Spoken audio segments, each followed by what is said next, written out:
El vicecoordinador del grupo parlamentario del PT, Gerardo Fernández Noroña, calificó de insolentes e infamantes las declaraciones del senador republicano John Kennedy de Estados Unidos por afirmar que sin ese país los mexicanos estarían comiendo comida para gatos. Inaudito.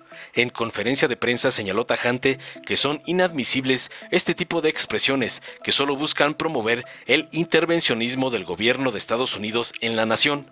El senador republicano por el estado de Luisiana, John Neely Kennedy, expresó dichas declaraciones durante la comparecencia en el Senado de la jefa de la Administración de Control de Drogas, DEA por sus siglas en inglés, Ann Milgram, a quien le reclamó por no utilizar al ejército estadounidense para combatir a los cárteles mexicanos. Bastante grave sería que el senador republicano vuelva a amenazar, exigiéndole al gobierno demócrata de Joe Biden que envíe a sus fuerzas armadas a intervenir en nuestro país para supuestamente resolver el problema de la droga, agregó. El diputado petista resaltó la necesidad de que el gobierno estadounidense resuelva en su territorio el problema que enfrenta por el uso y abuso de drogas. Es el principal consumidor y tienen que tratar esta problemática como asunto de salud pública, además de discutir con México y el resto de los países de América Latina un proceso de legalización de las drogas, así como parar la exportación ilegal de armas, apuntó.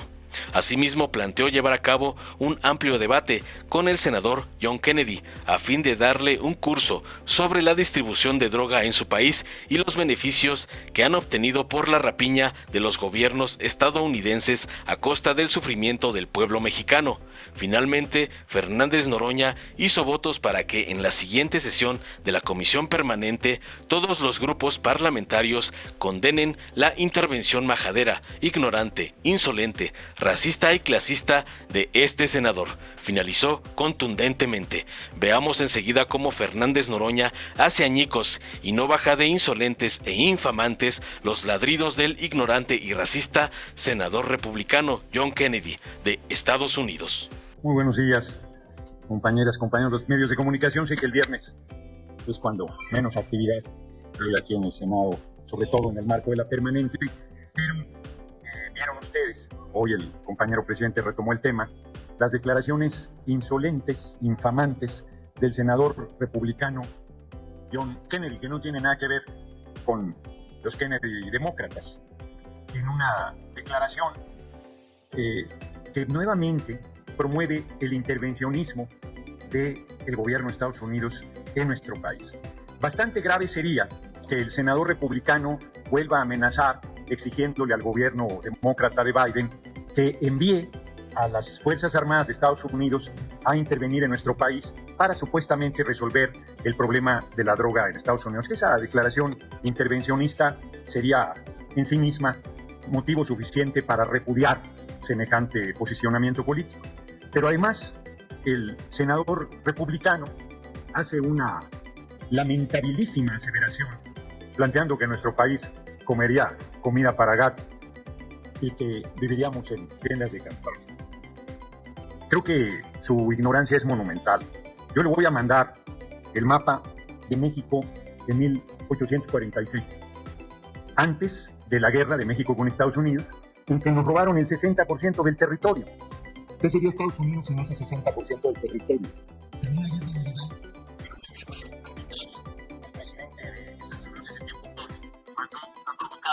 A un sector del ejército norteamericano a tierras mexicanas al norte del Río Bravo, que era parte de México, y fue repelida esa agresión.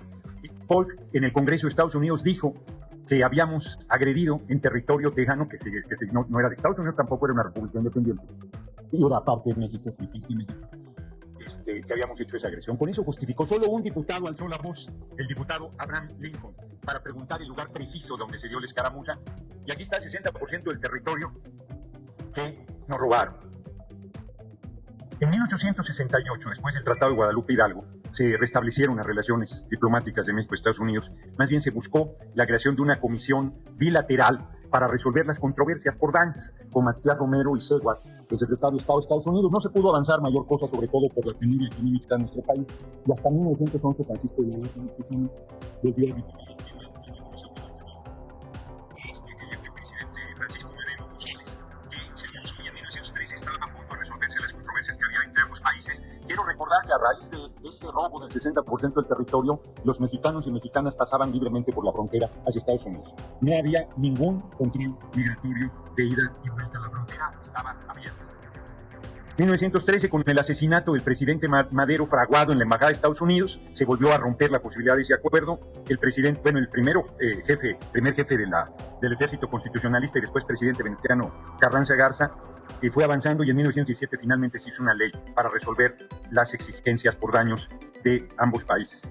En 1919 se emitió la ley reglamentaria y a punto de resolverse se asesinó al presidente Carranza. En 1920 la Huerta intentó nuevamente, y no les hago la historia larga, fue hasta con Obregón en 1921 que la corte famosa, determinó que no era retroactiva la Constitución de 1917 y abrió el camino para un acuerdo de México con Estados Unidos que se dio en 1923 con los famosos acuerdos de Bucareli, que en realidad era un acuerdo de una comisión especial bilateral, con un acuerdo general y un acuerdo especial. El especial para resarcir daños generados por la revolución y reclamos también de ciudadanos mexicanos en Estados Unidos, producto, entre otras cosas, del incumplimiento del Tratado de Guadalupe Hidalgo de 1848. Y empezó el 14 de mayo del 23, terminó el 15 de agosto con los acuerdos de Bucareli y el acuerdo general que determinaba que la Constitución no era retroactiva, que era el gran debate de las petroleras estadounidenses que tenían el control del petróleo mexicano. También el petróleo mexicano contribuyó enormemente a la riqueza de Estados Unidos, le digo al senador Kennedy. Solo pongo estos ejemplos de saqueo a nuestra patria, pero podría ser una lista larguísima de todo lo que el gobierno de Estados Unidos nos ha quitado y lo que ha permitido su enriquecimiento. La ciudad de Nueva York no sería lo bella que es y lo rica y poderosa que es sin el petróleo mexicano. Entonces, el senador es un ignorante y además no conoce que el compañero presidente López Obrador, en el marco del aniversario del natalicio de Simón Bolívar hace un par de años, planteó una integración latinoamericana de todo el continente comercial con Estados Unidos. Ya no dijo vámonos con China, vámonos con Rusia, vámonos a un bloque independiente, dijo vamos a una articulación común, eso sí, con un cambio de la política estadounidense que no puede seguir siendo arbitraria, autoritaria, imperialista. No había conocido yo una oferta tan generosa. A Obregón lo presionaron desde 1923 para que hiciera un tratado de libre comercio y Obregón no quiso. Y fue hasta Carlos Salinas en 1994 que se hizo el Tratado de Libre Comercio que destruyó la planta productiva del campo y la ciudad de nuestro país.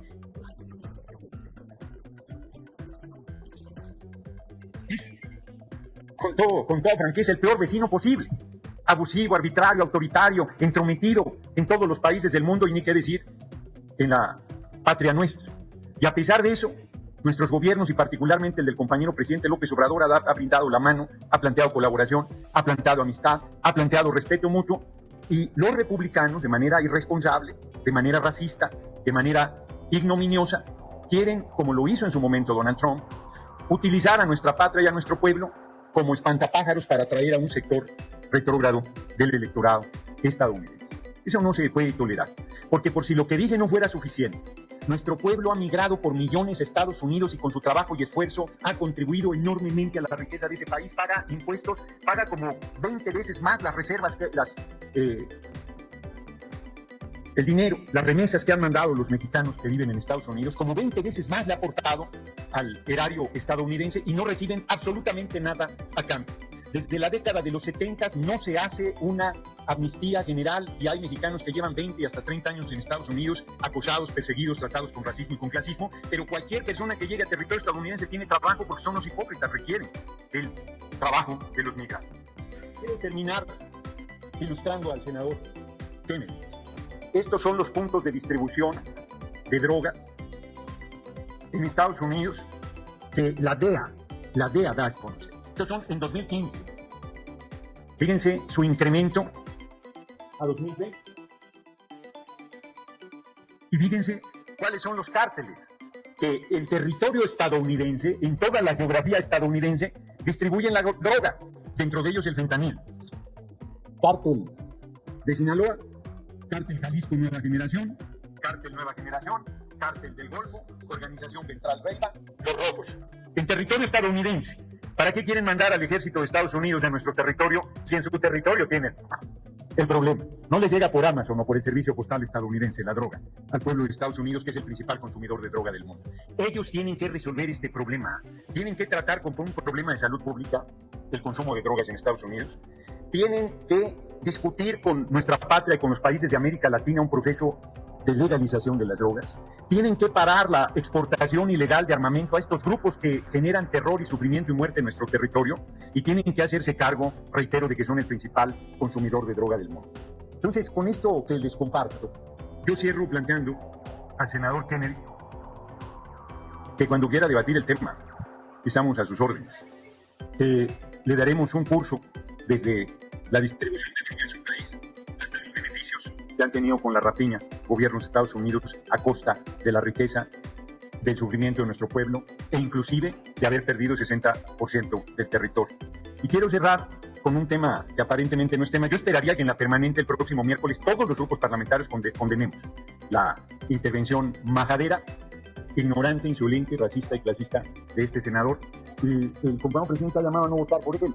Yo creo que habría que llamar a las mexicanas y mexicanos en Estados Unidos que tienen doble nacionalidad a no votar por los republicanos mientras no modifiquen esta conducta demagoga e irresponsable en contra de nuestro pueblo. Y cierro en otro orden de ideas. Si hay alguna pregunta la contesto con mucho gusto. También emplazando a debate a los mesías de la oposición, según el cabeza hueca Vicente Fox, la senadora María del Carmen Telles y el diputado Santiago Krill. Vamos a debatir en la permanente, pero ahí las reglas del debate son muy rígidas. Te los invito a debatir los temas que quieran. Cuando quieran, y pueden llevar al señorito X, a Claudio X González también. Los tres, siempre que me den el mismo tiempo, acepto el intercambio en los temas que quieran. Eso es lo que comentaría si hubiese alguna pregunta, y si no, pues agradecería. No tenemos preguntas, diputado, todo quedó perfectamente. Pues eso es. Bueno, y le voy a mandar al senador Kerry este libro de las conferencias de Bucareli, de Rodolfo Villarreal Ríos, para que se ilustre un poco de... Yo creo que le voy a acompañar de un libro sobre la guerra de México en Estados Unidos. Con estos dos libros espero que tenga un mínimo de conocimiento de la historia de su país, del nuestro, y de las relaciones muy difíciles que hemos tenido siempre con el gobierno del vecino país. Muchas gracias.